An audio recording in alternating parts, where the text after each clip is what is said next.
Hello, I'm Phil Svitek, 360 Creative Coach, and this episode is dedicated to the Comey Rule, which is a two-part TV special that just aired on Showtime, and it's about James Comey.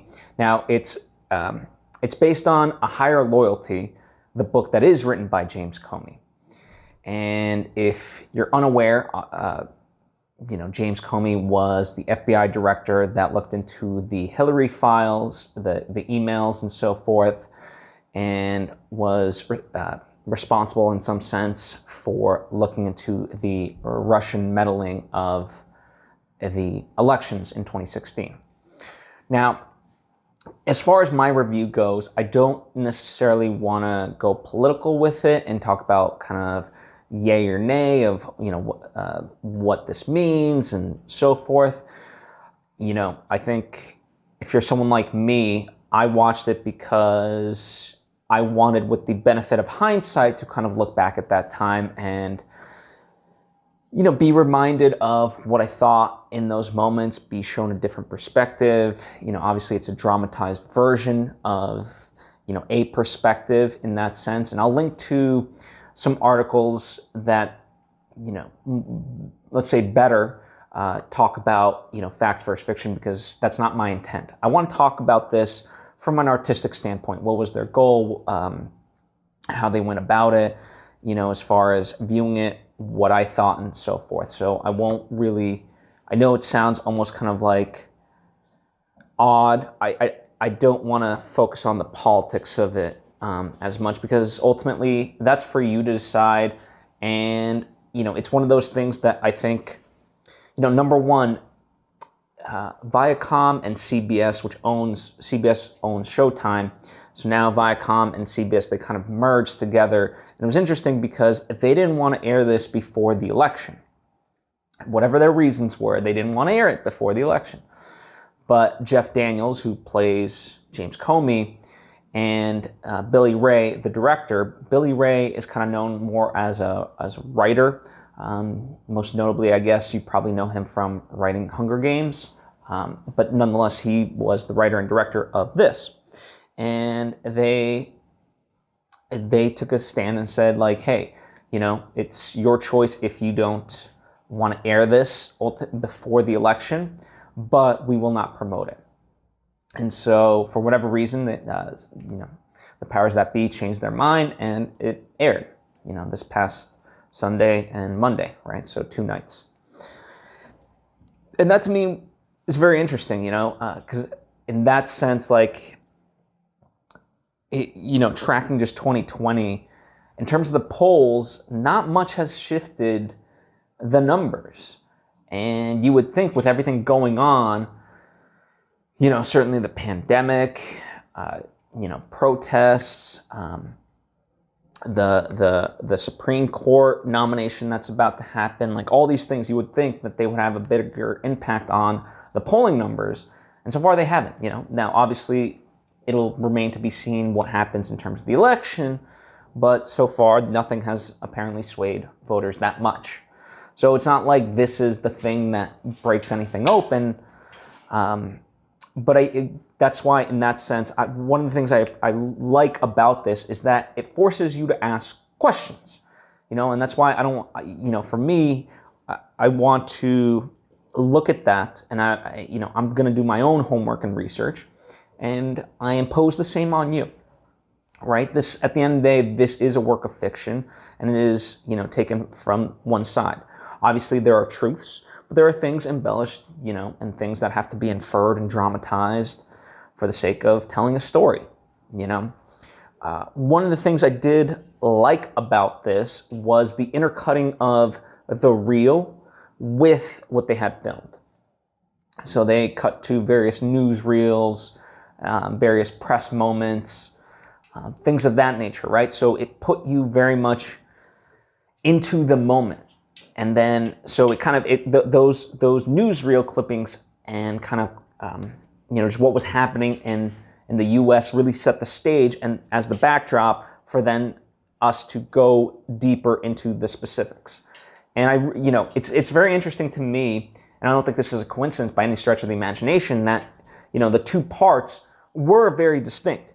Part one focused on Hillary, yes, but it was about the process, right? So in part one, we learn, how things, in a sense, are supposed to operate and what James Comey's, thinking for all of that is. Part two is the dissemination of that, right? So I thought that was a good use of the splitting of the piece in that sense.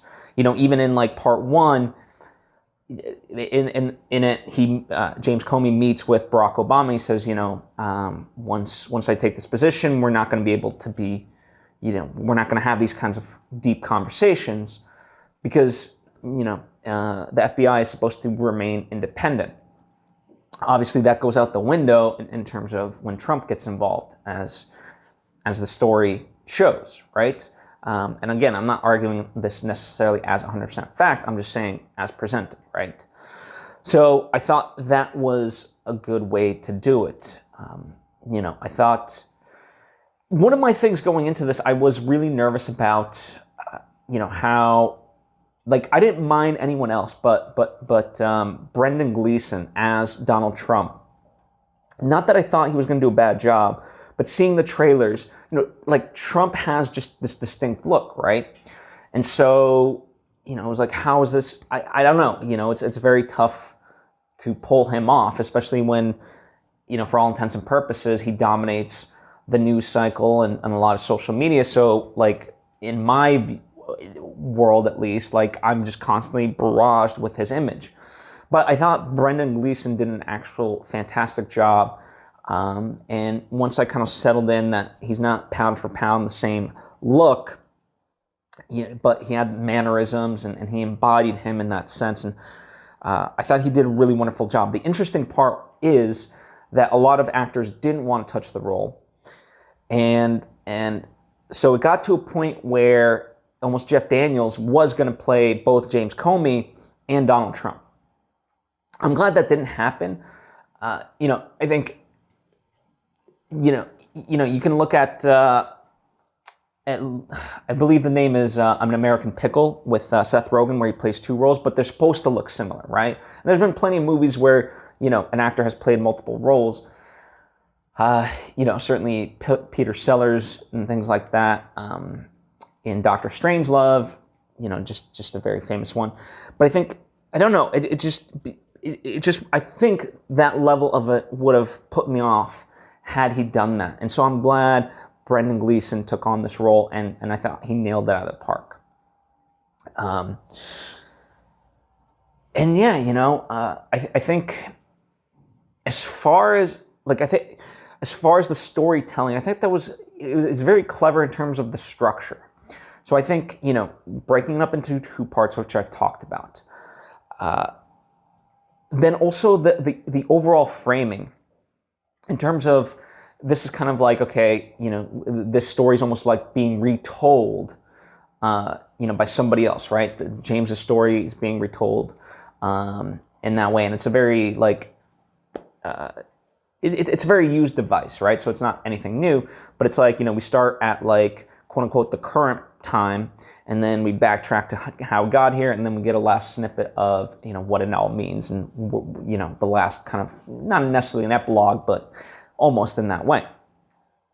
And it's interesting because in the, what you realize in terms of that whole framing is almost like an ideology. It's, what is James Comey's ideology, and his thing was like very much about people and that sort of connectivity. One of the lines that really spoke to me is the line that workaholics make soulless decisions. And so James Comey's kind of guiding light was, nothing is above this institution, and this institution stands for the American people. It stands for good. It stands for, just a way of life, of having, Americans be able to live out their life.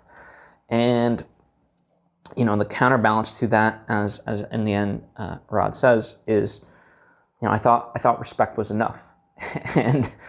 and even that was, certainly, like, in that sense, and I think that's kind of so that's, level, and then the higher level is, of course, that wasn't enough, because, what the movie is trying to present is that with Trump coming in, now it's just chaos unleashed and law has been thrown out.